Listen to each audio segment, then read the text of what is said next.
Good morning, everybody. Back again. A few things to run through. One of the things that's interesting is a lot of people's opinions and views and comments about the Holbach family. I would suggest not to be critical of them or too critical. Remember, Penny Bernstein had many good reasons to realise that Steve wasn't her attacker back in '85, but every time she got in touch with the sheriff's department, they just said, just leave it alone, we know what we're doing, we've got the right guy, and so there was never anything done about it.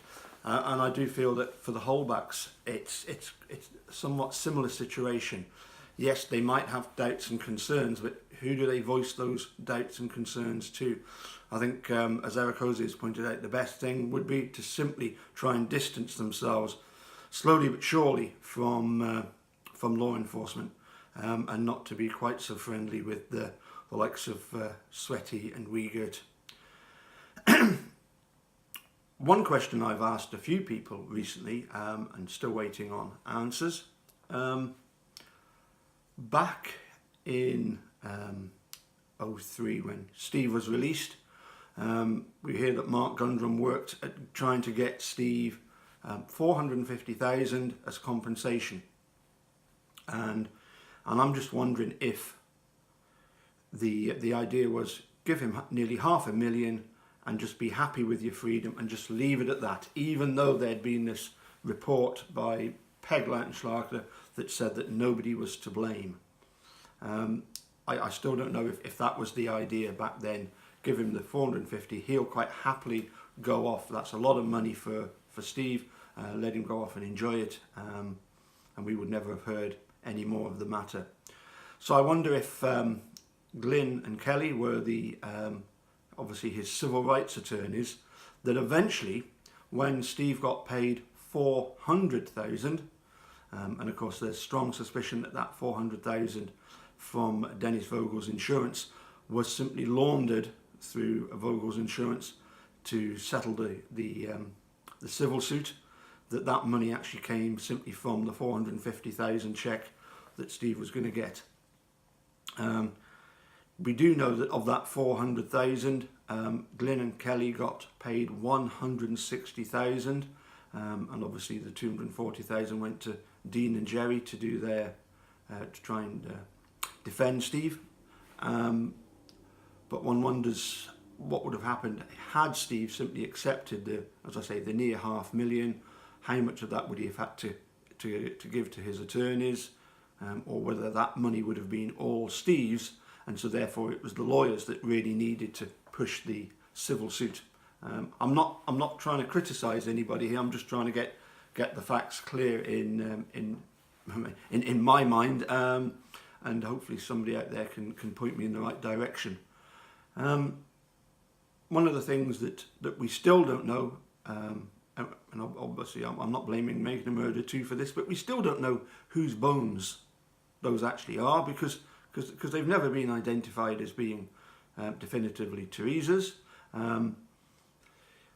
The cut marks on them, though, are interesting, because that suggests that somebody that knew how to dismember a body, obviously the sort of people that would know how to dismember a deer and, as I say, dress it, prepare it for cooking, they're interesting. I didn't know about the cut marks until watching Making a Murderer 2. Another question here. Okay, so the investigation by Burton Ernie, I call them Burton Ernie as in the Sesame Street characters, but you all know what I mean, Wiegert and Fassbender, okay? We all know that was a complete and utter sham, a farce, just like their interrogation of Brendan will go down in history as the worst way of interrogating a juvenile. Their investigation into the disappearance of Teresa Holbach is equally corrupt and wrong. And of course, in Making a Murderer 1, we hear Conrad Pete Bates saying categorically, the buck stops with Kenneth Kratz. He was the one that pointed them where to go. But my question would be, well, yeah, but who directs Kenneth Kratz. My suspicion is that it's further up the food chain with Peg, like Salaga, as I call her. So I think that that he was acting on direct orders. But even if he wasn't, you know, he is clearly a very twisted individual. So it could be that he was simply happy to simply help out his buddies over there in Manitowoc to get rid of Stephen Avery's civil suit. But I still suspect that the orders came down from above to go after Stephen Avery. I think there was a bit of planning of this done beforehand. However, I do think that you know, not everybody knew what was going on, but they knew what would happen once Theresa disappeared, and they knew what they were going to do. Interestingly, in one of the tweets yesterday from Kathleen Zellner, she answered the question about going after Colburn, and I really like that. I really like the idea that she has stated that yes, she will be going after Andrew Colburn with a civil suit, presumably on the fact that he found the RAV4. You know, we now have a witness that says quite categorically he found the RAV. He told him about the RAV4, and we've got him calling in the license plates. Whether or not she can also pin the finding of the key on him, I don't see why not. So anyway, Sheriff Robert Herman, I know you watch my videos because I get the thumbs down every now and again. So you might want to tell your buddy Andy, if he really is your buddy. You told me that he was your buddy, but I'm not too sure about that, to tell you the truth. I have grave suspicions about Andy Colburn being your buddy. But you might want to warn him about the fact that Zellner has very much got that little ducky in her target sights, and she's a pretty good aim with a gun, isn't she?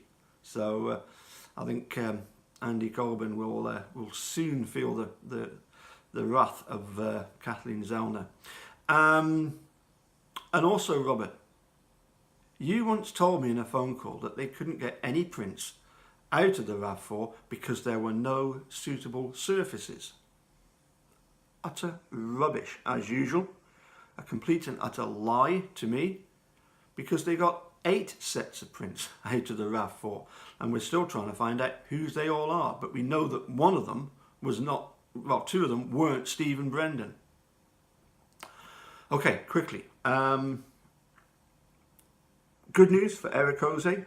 Makes up for the fact that his Dodgers team aren't doing particularly well, 2-0 down after 2 games.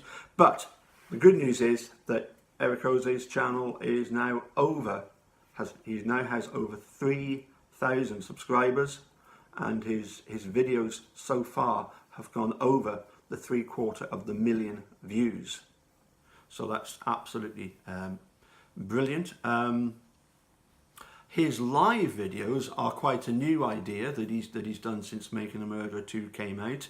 And I would remind you of his closing to every video, where he says, you know, please hit subscribe, and if you haven't done so already, please hit subscribe, and in the future there will be many more videos for you to enjoy. Well, I'm sure there'll be many more videos for us to enjoy, particularly when he deals with the documentation going forward, photographs, all the evidence, all the legal stuff, but also check out some of his previous videos, because they're really, really good, particularly the 2 about the Zander Road. Finally, I think we're getting a decision shortly on who's going to get the Control Question T-shirts. I would just like to explain a little bit about that, if there's anybody new on the scene. For many, many months, Erekose kept, quite rightly, going on about the Control Question and how it proves that Brendan's will quite categorically was overborne. And out of a little bit of fun, a little bit of mischief on my behalf, I knew that Mark Hoddinett in Australia was going to be contacting Erekose, and I just said to him, would you please, just for fun, would you please ask him to explain the Control Question? And Mark obliged, you know, and this was our little bit of fun, that every time we spoke with Erekose, we would always at some point get the opportunity to ask, just explain to us again about the control question, will you? Because he just loves talking about it, because it's an important thing.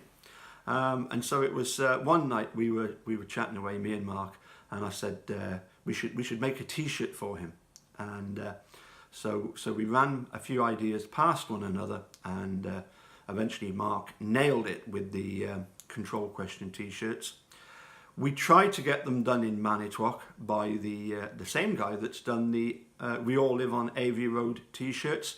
I was a bit peeved at the time that all fell through and that we weren't able to do anything with him. I suppose, though, that one of the problems that some people have is they're not too sure whether people trying to sort of insert themselves into the, you know, the whole situation are doing it for the benefit of the family, or in fact are going to try and do something to the detriment. So, you know, maybe there was just a little bit of caution, and it's better to be cautious than a bit gung-ho and just go along with everything.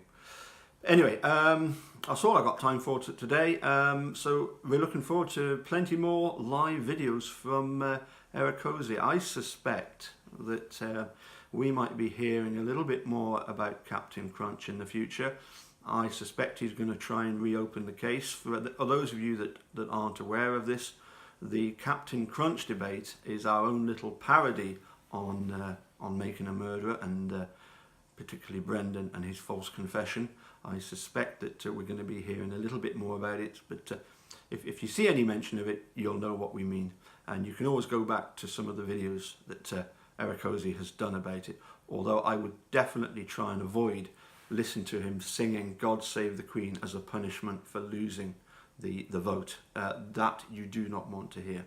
Although interestingly, at the end of one of the videos, I heard him singing along to one of the great Stacey Seabrook songs, and he sang it perfectly, in tune, in the right pitch, in the right key, with the right timing. So I've got my I'm just wondering about that. I think he was just trying to play with me a bit. What do you think? Catch you soon. Bye for now.